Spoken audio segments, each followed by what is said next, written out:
G'day guys, welcome to our May Garden Live down here at Stratco Jeps Cross with Phil. Phil, how are you? Good today. Yeah, good day. It's beautiful weather. It has been all week. Not quite what you expect in May, but it's been quite lovely being out in the sun. Yeah, can't complain about the weather. The sun's been out for the last couple of weeks. It's helping plants come through. Wouldn't mind a bit of rain, but there just doesn't seem to be any forecast. Well, I'll tell you what, the garden centre looks amazing at the moment. Quite full with a lot of colour going on as well. So it's been a nice surprise walking in today. Mother's Day this weekend on Sunday. So in front of us, we've got a bit of a selection of what you've brought in and what customers can buy. Do you want to tell us a little bit about what you've got going on? Absolutely, like you say, I mean, at the moment there's no shortage of flowering plants. So preparing for Mother's Day has been sort of relatively easy this year. Chrysanthemums, I guess, are a staple for Mother's Day. Everyone will be having them, whether they're cut or potted.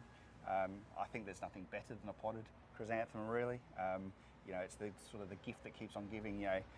Once the flowers finish for this year, you can cut the plant back down, plant it into the ground, and you'll get another flowering plant for later in the season.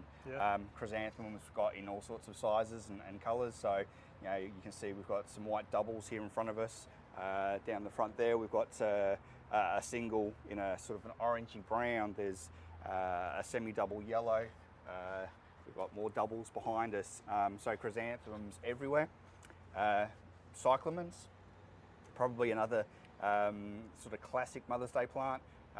We've got those in various shapes and sizes. Some of them are fragrant, some of them not so fragrant. You could match something like that with a really nice indoor pot. You can see sort of inside we've got shelves full of different sized indoor pots. So making up a present like that would be very easy. If you want something that's already sort of pre-done, we've got things like the little gift bowls here. These two here I just chose at random. These are a couple of different types of ferns. We also have sort of indoor plants already potted into ceramic pots, so you could do something like that for your mum. Orchids. So this is a Phalaenopsis type of orchid. Once again, comes with the pot. So they're pretty lovely.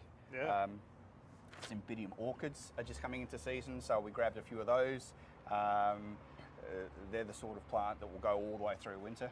And you can see with those guys, there's still plenty of buds to come through. So something like that, you can sort of, once again, you could match it with a pot and have it indoors, or alternatively, mum can sort of enjoy it on Sunday and then pop it out under the patio or something like that. Enjoy it that way. So I mean, that's a great selection of flowering stuff. But there's all sorts of other stuff. We've got a great range of indoor plants still at the moment. Great selection of vegetables, fruit trees, and then sort of you could have a look at some of the general stock as well. Yeah, and you touched on the pots. There's a beautiful range in store. So something for everyone, whether your mum's into plants or veggies, or perhaps she's into other things that Stratco sells. So we've got the Stratco gift vouchers that you can purchase at all our stores. Pick one of them up and mum can come and shop for herself as well. For anyone that's looking for the last minute Mother's Day gift, if you're like me, sometimes you leave it late. Stratco Jeps Cross and St Mary's open Saturday and Sunday. So if you're on the way to Mother's Day lunch or dinner or breakfast, just pick something up. There's, like I said, beautiful looking flowers and plants all through the garden centres at the moment. Thank you for taking us through that, Phil. That's really good. I'll clarify that I have done my shopping already. I've been prepared this year, which is good. Now, winter veggies, you just touched on them a little bit then, but my understanding is from Chris in the Garden Notes mentioned the potatoes are starting to come through. Absolutely. So, with the weather that we've had, sometimes people sort of have the understanding that sort of winter vegetables are a bit of a lesser thing or sort of a bit more boring, but I think you can see in front of us there's sort of a really great selection of leafy things, cabbages, collies, broccoli, spinach. There's all sorts of things that can be planted at the moment, and like you say, potatoes hit the shelf this week. In fact, Tim is still in there pricing and putting them away. So seed potatoes is definitely something that you should be looking to get into stores quick. We tend to run out of these, early. We pre-order these sorts of things, so we've got great stock at the moment, and we'll continue to have them as long as we possibly can. So seed potatoes have landed. Things like garlic and that will certainly start to come through in the next couple of weeks as well. Yeah, awesome. That's good to hear. And we touched on the weather a little bit at the start, but obviously there's been a bit of a lack of rain at the moment. What does it mean for the gardens and sort of coming into this time with winter not far away? Yeah, I guess sort of when it's cold and wet, people tend to sort of forget about the watering side of things. So it's definitely something that you'd want to sort of get out to the garden and just at least check, maybe a couple of times a week. Chris made note of the fact that there's certain citrus that are coming into fruit now, and the one thing that you don't want to do is let those plants get too dry, because it'll affect the way that the fruit forms. Sure. If you want to have sort of nice big juicy fruit, obviously that needs a water source to be able to do it. So certainly don't forget to try and water your plants. Hopefully we get a bit of rainfall before too long, but while the weather's as beautiful as it is today, certainly do some watering. Yeah. So leave the sprinklers on for a little bit longer, guys.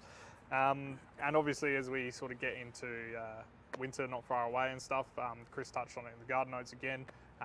Rats and pests starting to creep out now.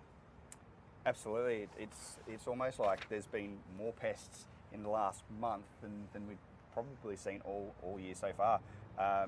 So Chris made mention, with those leafy vegetables like collies and cabbages, you certainly get cabbage moth as a problem. You generally sort of tackle cabbage moth when it's a caterpillar, like a larvae type thing. So you'd look to use a chemical like Dipel or Success. Not very toxic type of chemicals, but certainly they do a great job of knocking them down before they start to decimate your leaves. But like you say, you go from small insects like that to large pests like rats. Rats seem to be everywhere at the moment. Right. This time of the year we certainly sort of stock up on baits and traps and live traps and all sorts. And I don't know, probably in the last 2 weeks, we just don't seem to be able to keep them on the shelf long enough. Yeah. So clearly, they're out and problems around, and I guess when we talk about the weather that we're having, this nice fine weather, it's probably producing some growth and plenty of food for them to breed up. And the one thing that they'll probably be looking for is somewhere where it's warm, so at night when it's cold, they can sort of get out of that cold weather. So in and around the house is where they'll probably be. Sure. Well, that's. I don't like rats, so it's not good to hear, but I'm sure it's good for the environment. So what's coming up in June, and with winter fast approaching, obviously you take a walk around our display village, there's leaves everywhere at the moment, so it's that time of year. But what jobs are people probably thinking of in the gardens coming up? You're spot on. Around the outside of the garden centre here, you can see a lot of deciduous trees, and that leaf litter just causes nothing but issues. So tidying up the leaves is definitely probably your number one job at the moment. But as winter sort of creeps in, you've got to start to think about pruning, roses especially, but then you've got fruit trees and things like that as well. So I guess in the interim, you've probably still got 4 or 5 weeks before you start to think about getting into the garden to do a lot of that pruning. You can tidy up, but a lot of the sort of the more substantial pruning you'd want to do once all the leaves have dropped off. Yep. But that just means now you've got the perfect opportunity to spend some time making sure you've got everything sort of prepared. So your loppers, your pruners, get them sharpened up, get them cleaned, so that when you start the pruning, you don't have to sort of redo it. My wife was saying to me just the other day, we've got a broom and a rake at home where sort of the handles have started to get a little bit sharp, so they need to be sandpapered and oiled. So sounds like you might need some gloves as well, Phil. Gloves as well, yeah. You certainly don't want to put your hand down where the rats have been, do you? Yeah, that's right. So there's all those sort of preparational type jobs that you can do. and that will then see us into June and July, and I'm sure that Chris will sort of provide some notes about what he thinks that we should be doing as well. Yeah, absolutely. Well, that covers us off for May. Obviously, June and July fast approaching. This year's gone very fast. It feels like we only just done March, and April's garden live. It feels like, you know, just the other day we were standing here doing April, doesn't it? Yeah, that's right. So, well, thank you for joining us, guys. Once again, Stratco St Mary's Jeps Cross open Saturday and Sunday, filled to the brim with flowers and pots and everything like that. So perfect to come and get your Mother's Day gifts. Stratco gift vouchers also available. So come on down. Phil, thank you for joining me, and probably happy Mother's Day from both of us. Absolutely, happy Mother's Day to everyone, and hope they have a great Sunday. That's it. No worries. Thank you, guys. We'll see you next month.